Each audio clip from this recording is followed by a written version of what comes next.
శ్రీవారి బ్రేక్ దర్శనాలకు తెలంగాణ ప్రజాప్రతినిధుల నుంచి వారానికి 2 సిఫార్సు లేఖలు స్వీకరిస్తామని సామాజిక మాధ్యమాల్లో జరుగుతున్న ప్రచారాన్ని టీటీడీ ఈవో శ్యామలరావు ఖండించారు. సామాజిక మాధ్యమాల్లో టీటీడీపై జరిగే అసత్య ప్రచారాలను నమ్మవద్దన్నారు.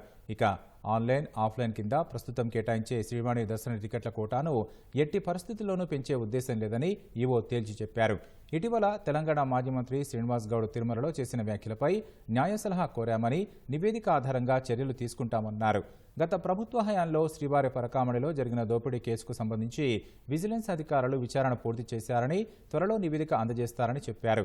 డయల్ ఈవో కార్యక్రమంలో 31 మంది భక్తులు టెలిఫోన్ ద్వారా ఈవోకు పలు సూచనలు, ఫిర్యాదులు అందజేశారు. శ్రీవారి ఆలయంలో మహిళల పట్ల దురుసుగా ప్రవర్తిస్తున్నారని పలువురు ఈవోకు ఫిర్యాదు చేశారు. వైకుంఠ ఏకాదశికి పకడ్బందీగా ఏర్పాట్లు చేశామని ఈవో తెలిపారు.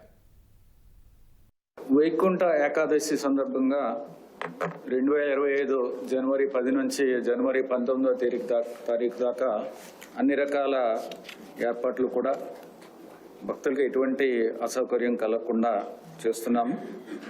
ఇప్పటికే ఎస్ఈడి టోకెన్లు ఆన్లైన్లో, శ్రీవాణి టోకెన్లు కూడా ఆన్లైన్లో ఇవ్వడం జరిగింది.